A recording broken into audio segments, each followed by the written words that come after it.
Hey, smart people. Di Kejadian kita membaca tentang seorang bernama Ishak. Dia menggali lebih dalam saat dunia di sekitarnya ribut dan tergesa-gesa. Ini seperti profesional yang menutup pintu notifikasi demi keahlian sejati. Era AI membuktikan skill mendalam mengalahkan pengetahuan dangkal.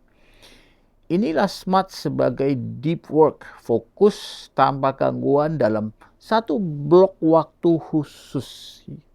Kunci deep work adalah ritual tetap, waktu sama, tempat sama, tanpa negosiasi.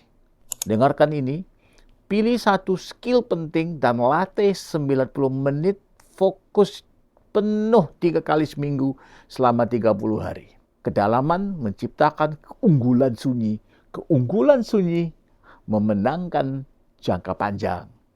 Think smart, pray smart, act smart now.